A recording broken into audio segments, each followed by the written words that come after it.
Dad's retiring. The company's mine now, Bradley Morrison announced while settling himself into my executive chair like he belonged there. He'd already started giving orders to my team, his voice carrying that entitled tone I'd grown to despise over the past 6 months. My name is Juliana Hayes, and I'm the Chief Financial Officer at Morrison Industries, a mid-sized manufacturing company based in Columbus, Ohio. At 42 years old, I've spent 15 years climbing the corporate ladder through hard work and dedication, not through family connections.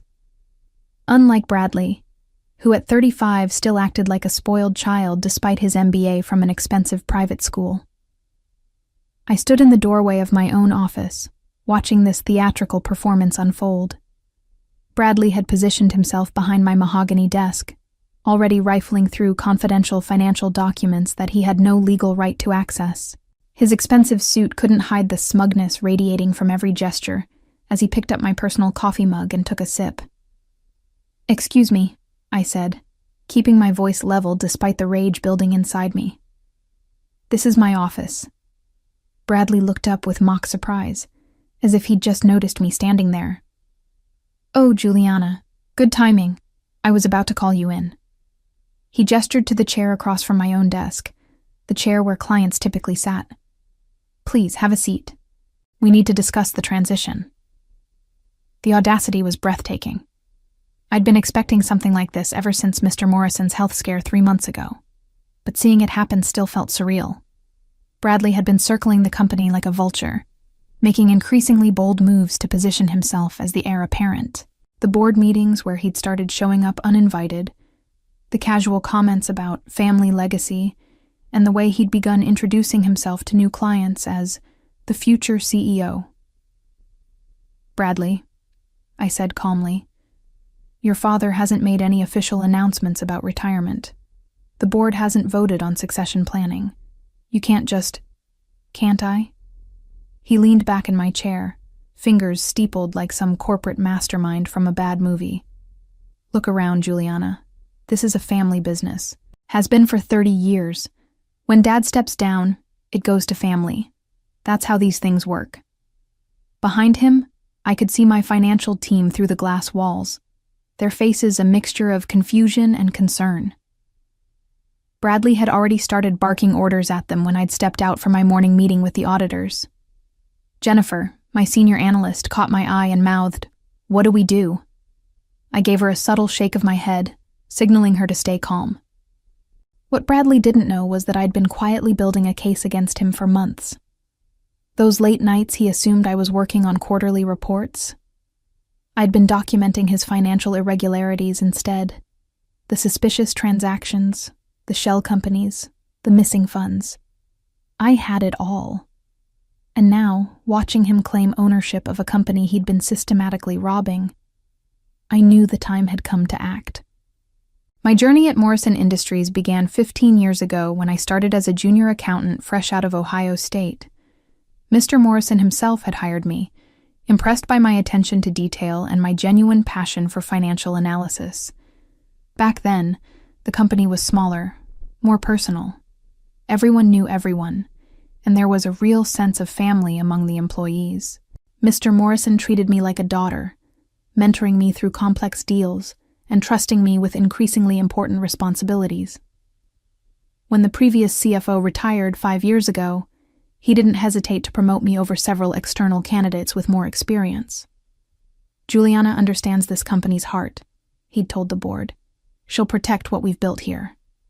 I took that responsibility seriously. Morrison Industries manufactured specialized industrial equipment, and our reputation for quality and reliability had taken decades to build. Our clients trusted us with multi-million-dollar projects, and I made sure every financial decision reflected our commitment to excellence. Bradley's relationship with the company had always been complicated.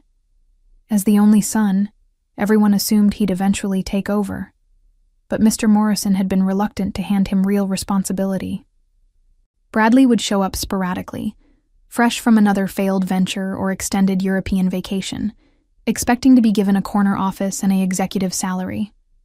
His father would find him some project to work on, usually something isolated from core operations.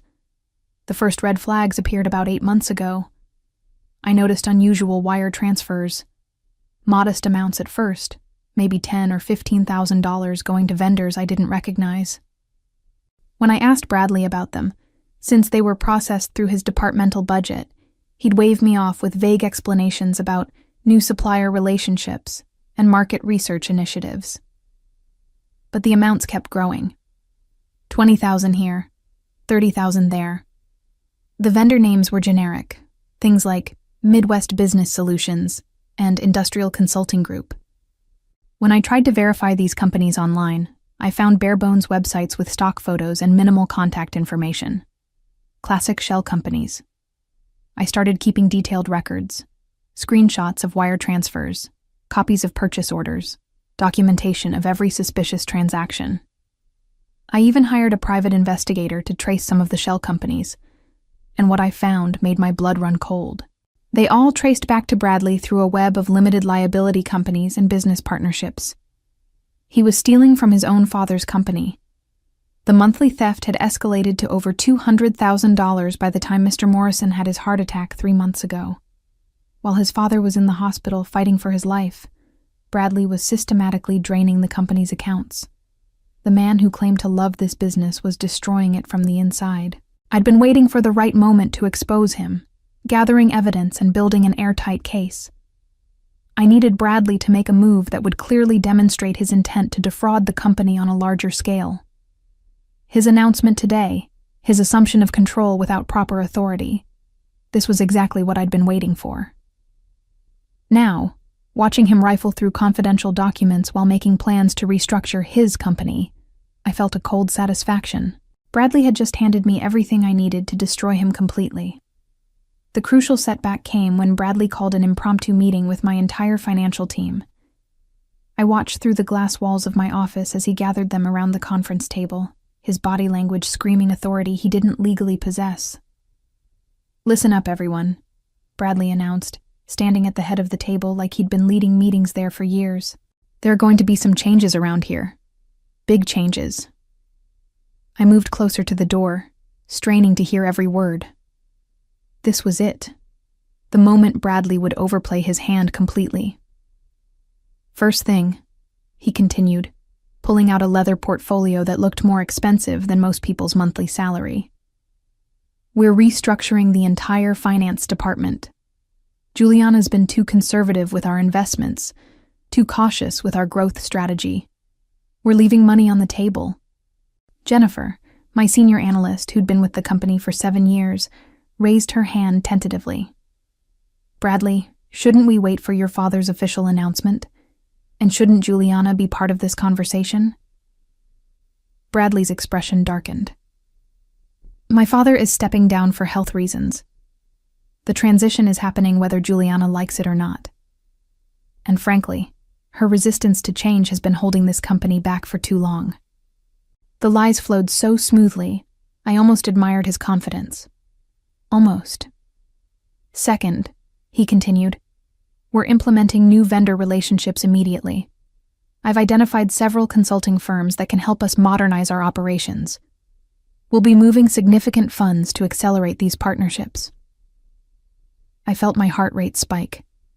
He wasn't just claiming control. He was planning to expand his theft operation under the guise of corporate restructuring. The monthly $200,000 was apparently not enough for Bradley's lifestyle. "Tom," he pointed to our accounts payable manager, "I need you to process these authorizations today." He slid a stack of documents across the table. "Priority transfers, $700,000 to start." 700,000 in a single day. The scope of his greed was breathtaking. Tom looked uncomfortable, glancing toward my office.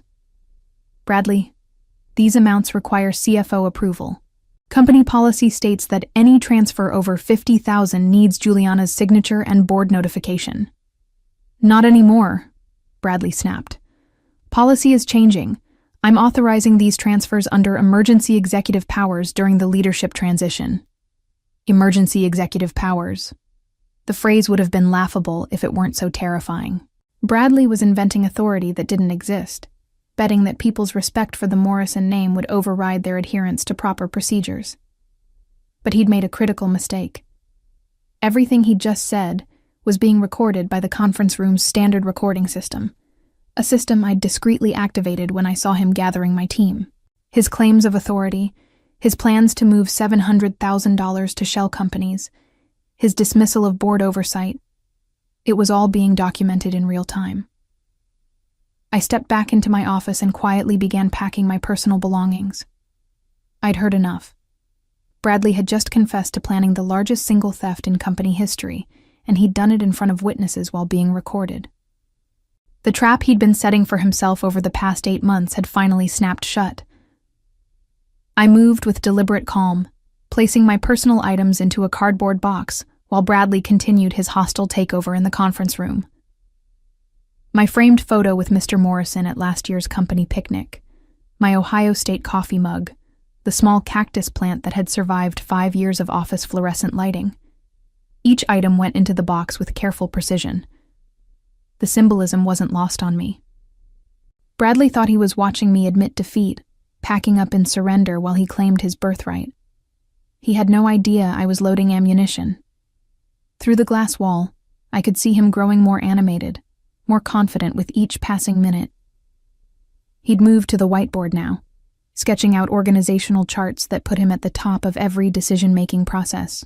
My team looked increasingly uncomfortable, but they were trapped between loyalty to me and fear of antagonizing the boss's son. "The beauty of family business," Bradley was saying, his voice carrying clearly through the thin walls, "is that we can move fast. No endless committee meetings, no bureaucratic red tape. When I see an opportunity, we take it. That's how we're going to dominate this market." I pulled out my laptop and began the process I'd been preparing for months. First, I accessed my secure drive where I'd been storing evidence. Bank records showing the progression of fraudulent transfers from $15,000 8 months ago to $200,000 monthly now. Screenshots of shell company websites. Corporate registration documents revealing Bradley as the beneficial owner of multiple fake vendors. Email trails where he'd authorized payments to companies that existed only on paper. But the crown jewel was the forensic analysis I'd commissioned 3 weeks ago. I'd hired Rebecca Cross, one of the most respected financial investigators in Ohio, to trace Bradley's money trail. Her report was devastating. A 40-page document that laid out the entire embezzlement scheme with mathematical precision. Bradley had stolen $2.4 million over 8 months. The methodology was actually quite sophisticated for someone I'd always considered more spoiled than smart. He'd created a network of 5 shell companies, each with professional-looking websites and registered business addresses that led to mail forwarding services. The companies had names that sounded legitimate. Industrial Solutions Group, Midwest Manufacturing Consultants, Professional Services Alliance. He'd even filed proper tax documents for them, maintaining the illusion of legitimate business operations. The stolen money flowed through multiple bank accounts before ultimately landing in Bradley's personal accounts or being used to fund his lifestyle. The private investigator had documented expensive cars, luxury vacations, and a downtown penthouse apartment that Bradley's official salary couldn't possibly support. What made the scheme particularly damaging was its impact on Morrison Industries' financial health. The company had been struggling with cash flow issues for months, leading to delayed vendor payments and canceled expansion plans. Mr. Morrison had been worried about competitive pressures and market changes, never suspecting that his own son was bleeding the company dry. I drafted an email to the board of directors, attaching Rebecca's forensic report along with my own supplementary evidence. Every transaction, every forged signature, every fabricated invoice was documented with timestamps and supporting materials. I'd even included Bradley's recorded statements from today's meeting, where he'd explicitly planned to steal $700,000 more. The email was addressed to all 7 board members, including the independent directors who had no personal relationship with the Morrison family. I knew they would have to act swiftly once they saw the evidence. The company's survival depended on immediate intervention, but I didn't send it yet. I wanted Bradley to feel completely secure in his victory before I destroyed him. Through the conference room wall, I could see him wrapping up his presentation. My team members were nodding politely, but their body language screamed discomfort. They'd worked for me for years, trusted my leadership, and now they were being told to abandon established procedures by someone who'd never demonstrated any real business competence. "Questions?" Bradley asked, looking around the table with the confidence of someone who expected none. Jennifer raised her hand again. "What about the board approval for these transfers? Even with executive authority, don't we need—" "The board will rubber stamp whatever I recommend," Bradley cut her off. "This is still a family business, Jennifer. The Morrison name carries weight that supersedes bureaucratic formalities." Perfect. He was doubling down on his illegal authority claims, making it clear that he intended to bypass all oversight. I added this exchange to my notes, building an even stronger case for criminal charges. The major plot twist came when Bradley made an unexpected announcement that changed everything about my timeline for exposing him. "One more thing," he said, his voice taking on a more serious tone as he looked directly at my team through the glass wall separating us. "Effective immediately, we're implementing new financial controls. All department budgets will be reviewed and approved personally by me before any expenditures are authorized." I froze in the middle of closing my laptop. This wasn't just about stealing money anymore. Bradley was positioning himself to control every aspect of the company's finances. He was planning a complete takeover, not just embezzlement.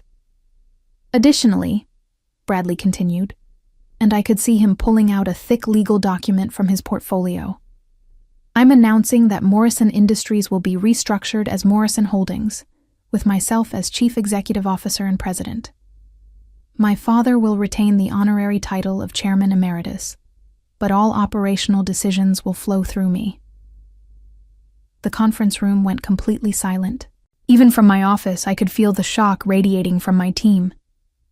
This wasn't a gradual transition or a planned succession. It was a corporate coup. But then Bradley said something that made my blood turn to ice. "I've already filed the necessary paperwork with the state. The restructuring is legally binding as of this morning. All employee contracts now fall under the new corporate structure, which means anyone who doesn't support this transition is free to seek employment elsewhere." My mind raced. If Bradley had actually managed to file legal documents restructuring the company, he might have just pulled off the perfect crime. By changing the corporate structure, he could potentially legitimize his access to company funds and make it much harder to prove embezzlement. Theft from Morrison Industries could become authorized transfers within Morrison Holdings. I immediately opened a new browser window and searched the Ohio Secretary of State database. It took several minutes to navigate the system, but when I found what I was looking for, I nearly laughed out loud with relief. Bradley had indeed filed paperwork to create Morrison Holdings LLC, but the filing was fundamentally flawed. He'd listed himself as the sole managing member and had forged his father's signature on the Articles of Incorporation. Worse, he'd used the wrong corporate registration number for Morrison Industries, making the entire restructuring legally invalid. The man was not just a thief, he was an incompetent thief. But this discovery presented me with an unexpected opportunity. Bradley's fraudulent corporate filing was actually a separate federal crime. Document forgery, mail fraud, and illegal corporate restructuring carried serious penalties, possibly even more serious than the embezzlement charges I'd been building. I screenshot the filing documents and added them to my evidence folder. Rebecca's forensic report had been comprehensive, but this new information elevated the case from financial fraud to organized criminal activity. Bradley wasn't just stealing money. He was attempting to steal the entire company through fraudulent legal documents. My phone buzzed with a text message from Jennifer. "What do we do?" "He's demanding access to all account passwords and authorization codes." I quickly typed back, "Stall him. Tell him you need to verify the legal authority with the board first. Do not give him any access codes." This was escalating faster than I'd anticipated. Bradley's desperation was showing. He was trying to consolidate control before anyone could question his authority. But his aggressive timeline was actually working in my favor. The more illegal actions he took in a short period, the stronger the criminal case against him became. I revised my email to the board, adding the fraudulent corporate filing documents and emphasizing the urgent need for immediate action. Bradley wasn't just embezzling money. He was attempting a hostile takeover of the entire company through forged documents and manufactured authority. It was time to destroy him completely. The protagonist sets her plan in motion, but another unexpected complication arises. Bradley's desperation reaches new heights when he realizes he needs to move faster than planned. I was about to send my comprehensive email to the board when Bradley burst into my office without knocking, his face flushed with anger and something that looked like panic. "Why are you packing?" he demanded, his voice higher than usual. "And why haven't you instructed your team to begin processing the new vendor transfers?" I looked up from my laptop with deliberate calm, my finger hovering over the send button. "Because I don't work for you, Bradley, and neither does my team." His eyes narrowed as he took in the scene. My packed box, my closed laptop, my complete lack of deference to his assumed authority. For the first time since walking into my office, Bradley seemed to realize that I wasn't playing along with his fantasy. "You're fired," he said, trying to regain control of the conversation. "Security will escort you out." I almost smiled at his amateur mistake. "On whose authority?" "You've filed fraudulent documents, Bradley. Morrison Holdings doesn't legally exist, which means you have no authority to fire anyone." The color drained from his face so quickly I thought he might faint. How did I know about your fake company filing?" I stood up, closing my laptop with a satisfying click. "Because I'm actually good at my job. Unlike someone who's been stealing $2.4 million and thinks nobody would notice." Bradley's mouth opened and closed like a fish gasping for air.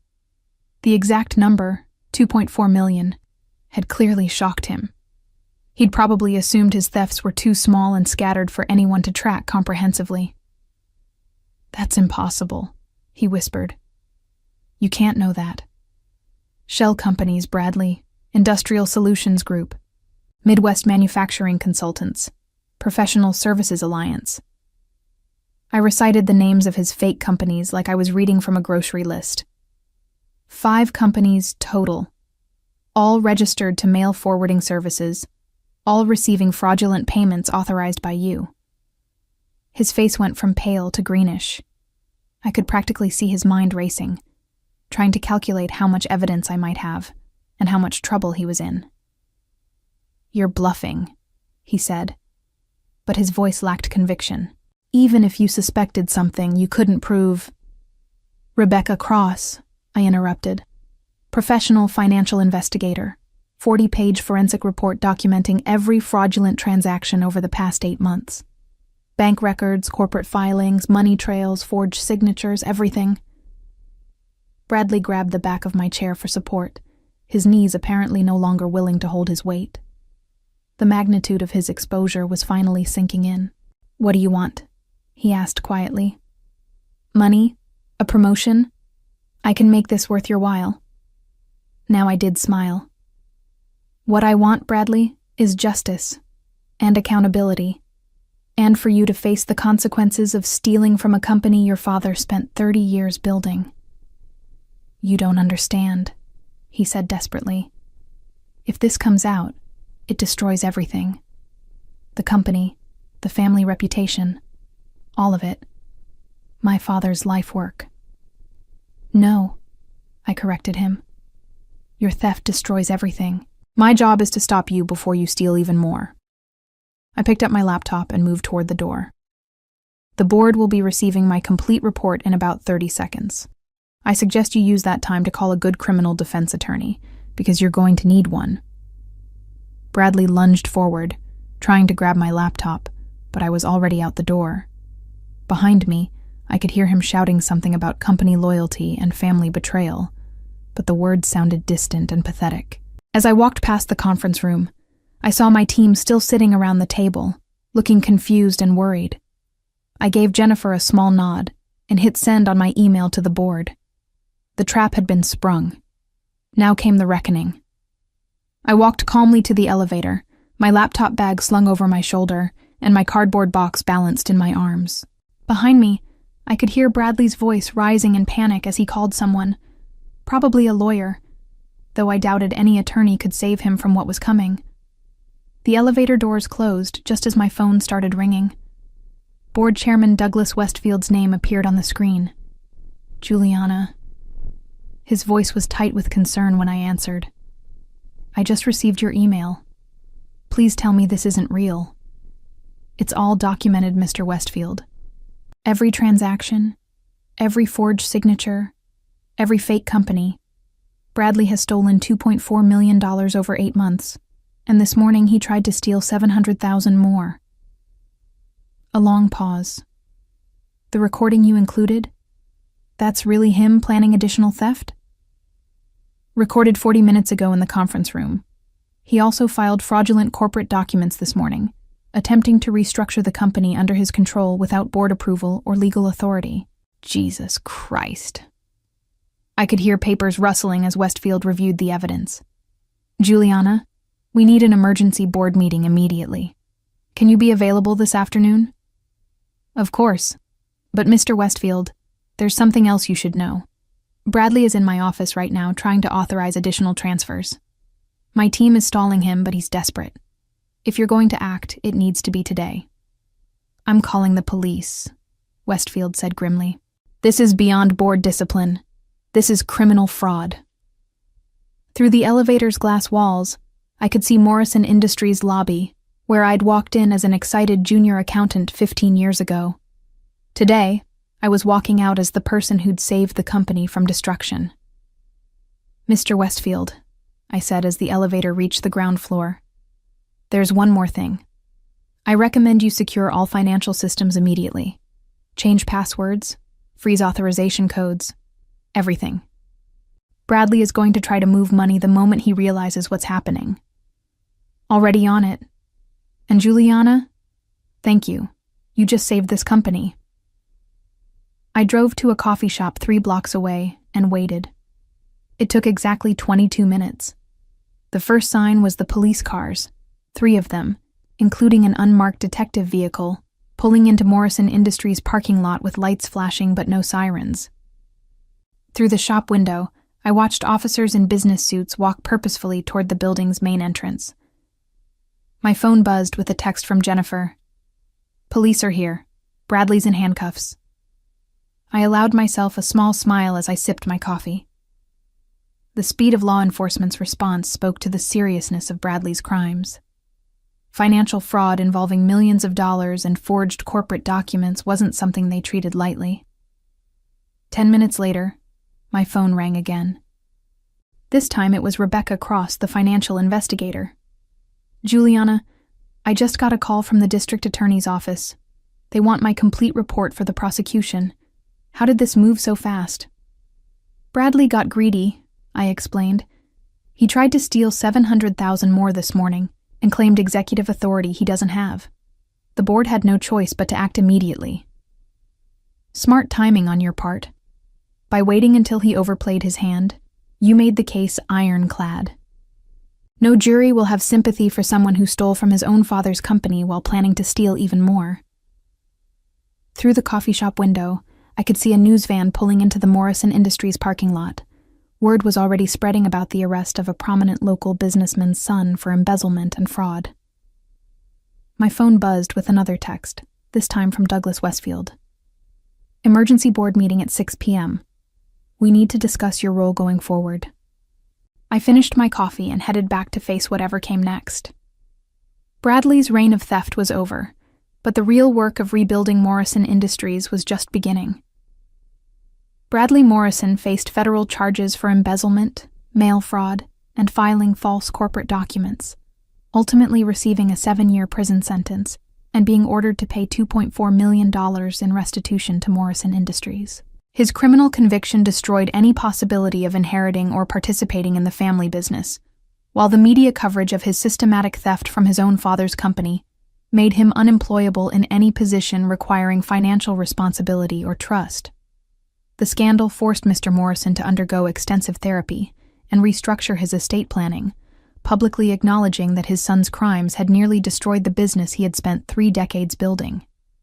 Bradley's name became permanently associated with one of the most damaging examples of family business fraud in Ohio's corporate history, serving as a cautionary tale about nepotism and the critical importance of proper financial oversight, regardless of family relationships. 6 months later, I accepted the board's unanimous offer to become permanent chief executive officer of Morrison Industries, implementing new financial controls and transparency measures that restored investor confidence and positioned the company for sustainable growth. As I sat in the same office where Bradley had once tried to claim ownership through theft and deception, I reflected on how patience and meticulous documentation had not only protected the company, but elevated my career beyond anything I had previously imagined possible. Sometimes the most satisfying justice comes from allowing criminals to expose themselves completely while you quietly build the unshakable case that will bring them down, proving that integrity and competence will always triumph over entitlement and greed.